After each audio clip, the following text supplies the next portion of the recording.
Assalamualaikum warahmatullahi wabarakatuh. Halo anak-anak, apa kabar hari ini? Semoga sehat selalu ya. Dan jangan lupa untuk selalu hidup sehat dengan mematuhi protokol kesehatan seperti mencuci tangan, selalu memakai masker, dan juga menjaga jarak. Nah, hari ini kelas 12 SMK Inovasi Mandiri akan belajar matematika bersama Bapak Cucuryadi. Silahkan simak video ini sampai akhir, dan jangan lupa untuk dicatat ya.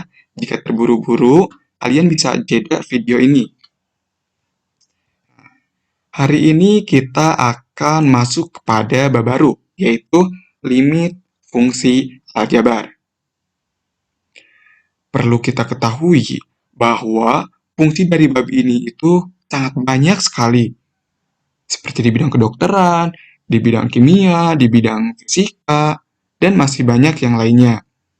Contohnya di bidang kedokteran.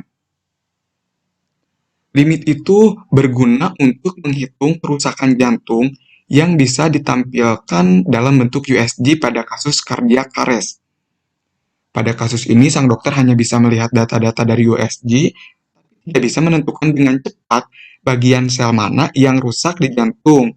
Sementara sel jantung itu kan sangat banyak sekali. Nah, maka pendekatannya adalah dibutuhkan penghitungan limit untuk menebak luas area sel jantung yang rusak itu. Jadi, sangat banyak sekali ya manfaat dari mempelajari limit fungsi aljabar ini. Maka dari itu, mari kita bersungguh-sungguh mempelajari materi limit fungsi aljabar. Nah, ada menu apa saja sih pada pembahasan pertemuan hari ini? Tentunya ada kompetensi dasar, ada indeks pencapaian kompetensi, ada pembahasan materi, dan yang pasti ada latihan soal, juga pembahasan jawabannya. Dan di akhir juga nanti Bapak akan berikan kalian tugas berupa kuis yang wajib kalian isi. Nah, kompetensi dasar dari pertemuan hari ini adalah menentukan nilai limit fungsi aljabar, menyelesaikan masalah yang berkaitan dengan limit fungsi aljabar. Dan indikator pencapaian kompetensinya yaitu menemukan limit suatu fungsi aljabar, menggunakan konsep limit dalam menyelesaikan masalah yang berkaitan dengan limit fungsi aljabar, dan menentukan limit suatu fungsi dengan menggunakan cara pendekatan nilai, memfaktorkan, atau dengan mengalihkan faktor sekawan. Selanjutnya, kita masuk kepada pembahasan utama, yaitu materi, latihan soal, dan pembahasan jawaban.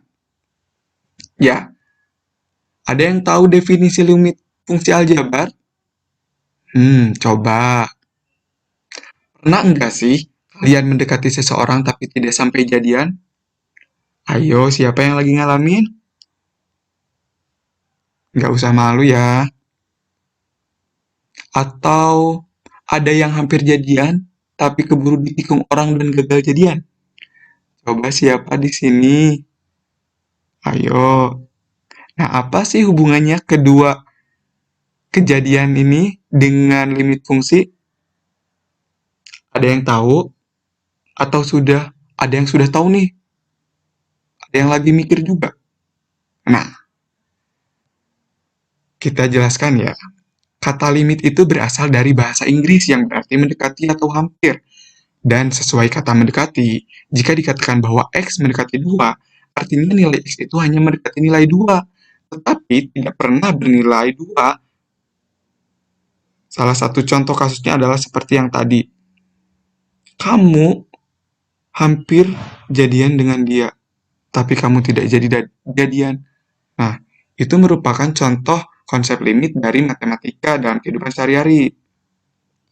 Nah, untuk mempermudah perhitungan kata mendekati dinyatakan dengan simbol tanda panah seperti ini. Dan bentuk umum dari limit adalah seperti ini, dibaca limit X mendekati A untuk fungsi f(x) sama dengan L. Bisa dipahami ya. Kemudian cara menentukan nilai limit. Ada 3 cara menentukan nilai limit. Yang pertama dengan cara substitusi, yang kedua dengan cara memfaktorkan, dan yang ketiga adalah dengan cara mengalihkan faktor sekawan. Nah, kita bahas yang pertama. Menentukan limit dengan substitusi langsung. Nilai limit fungsi berbentuk limit X mendekati A, fx dapat ditentukan dengan menggunakan teorema substitusi. Substitusikan X sama dengan A, di mana X ini tidak sama dengan 0. Maaf, di mana A tidak sama dengan 0 pada fx. Kemudian, tentukan nilainya apabila hasilnya merupakan bentuk tentu atau bukan 0 per 0. Nah, hasilnya bukan 0 per 0, maka itu adalah nilai limitnya. Nah, untuk lebih jelasnya, kita simak contoh berikut ini. Nilai dari limit X mendekati 3, 4X adalah, nah caranya adalah kita substitusikan X3 ini kepada X dari fungsi. Nah, substitusikan. Kan X-nya di sini 3, jadi 4X. Di sini adalah 4 dikali 3, sama dengan 12. Kemudian simak contoh yang kedua. Nilai dari limit X mendekati 2 untuk 2X pangkat 2 ditambah 3X min 1 per 2X min X min 1 adalah, nah caranya kita substitusikan lagi. Kita substitusikan X2 ini kepada X dari fungsi. 2X min 2, jadi 2, X-nya kita ganti dengan 2, 2 kali 2 pangkat 2, ditambah 3X, X-nya kita ganti lagi dengan 2, ditambah 3 kali 2, dikurang 1. Ini kemudian per 2X kurangi 2 dikurang 1. Hasilnya adalah 4 kuadrat ditambah 6 dikurangi 1 per 4 dikurangi 2 dikurangi 1. 4 kuadrat ini dari mana? 4 kuadrat ini adalah hasil dari 2 dikali 2 pangkat 2. Kemudian hasilnya adalah 16 ditambah 6 dikurang 1 per 1 sama dengan 21 per 1. Jadi ini tuh 16 itu hasil dari 4 kuadrat ditambah 6 dikurang 1. Dan hasil 1 ini adalah hasil dari 4 dikurangi 2 dikurangi 1. Sehingga hasilnya adalah 21 per 1. Mudah kan? Kemudian cara yang kedua adalah menentukan nilai limit dengan cara memfaktorkan. Jika dengan cara substitusi langsung pada limit X mendekati A untuk fx per gx diperoleh bentuk 0 per 0 atau bentuk tidak tentu, lakukan pemfaktoran terlebih dahulu terhadap X, fx dan gx.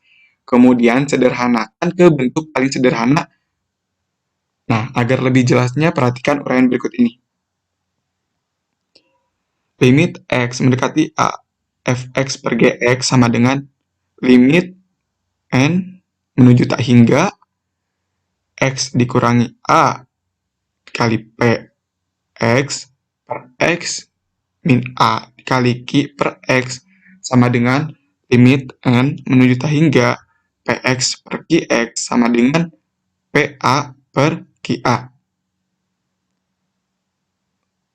Untuk lebih jelasnya kita lihat contoh saja ya. Contoh. Nilai dari limit X mendekati 2, X kuadrat min 2, X kuadrat min 4 per X min 2 adalah, nah, caranya kita bisa substitusikan dulu. Kita substitusikan seperti contoh yang tadi. Nah, dan ini tuh hasilnya 0 per 0 atau bentuk tak tentu. Sehingga untuk mengerjakan langkah selanjutnya kita bisa menggunakan cara memfaktorkan. Nah, langkahnya adalah seperti ini. Agar tidak muncul bentuk 0 per 0, faktorkanlah bentuk X kuadrat min 4 sebagai berikut. Nah, yang difaktorkan itu yang ini.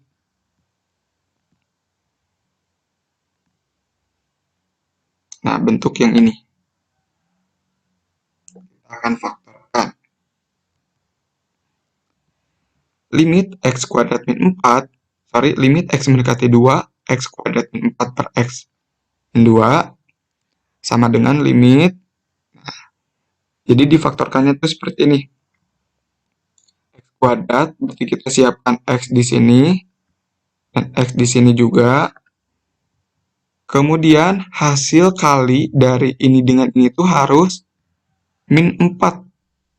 Jadi min 2 tambah min 4. Coba kalau misalkan kita jabarkan ya. X dikali X dikali 2, min 2 kali X, dan 2 kali 2. Itu hasilnya adalah X kuadrat min 4. Sederhana sekali bukan? Sebelumnya, anak-anak semuanya tentu sudah pernah belajar materi pemfaktoran. Jadi tidak akan sulit ya untuk melanjutkan kepada materi ini.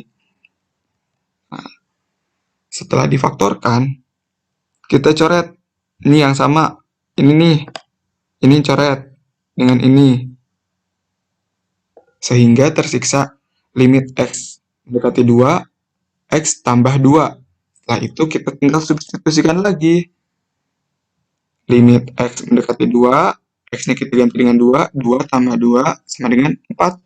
Sehingga hasilnya adalah 4.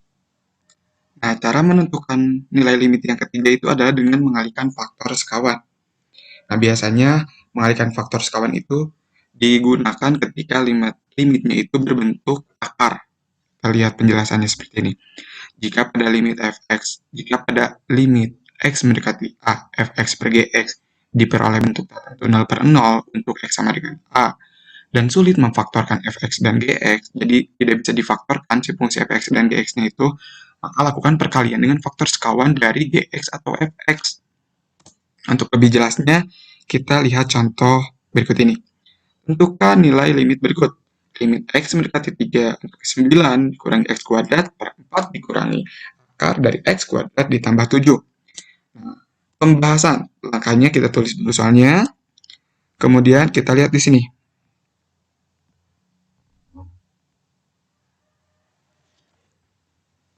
Kita tinggal kalikan faktor sekawan. Nah, kita perlu garis bawahi. Kalau mengalihkan faktor sekawan, kalau di sininya min, maka di sini kita harus ubah menjadi positif. Kita lihat operasinya ya. Kalau di sininya penjumlahan, maka di sininya ganti dengan pengurangan.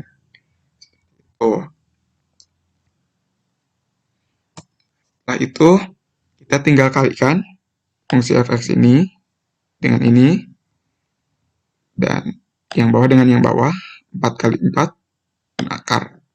Nah, untuk yang fungsi fx, itu pengaliannya cukup mudah, kita tinggal tulis ulang aja seperti ini. Dalam kurung 9 dikurangi X kuadrat kali 4 ditambah akar X kuadrat ditambah 7. Kita tulis ulang yang ini dikalikan dengan ini. Kemudian untuk yang bawah itu sedikit beda ya. Jadi 4 dikali 4, kita tulis di sini 16, kemudian negatif dikali positif, negatif.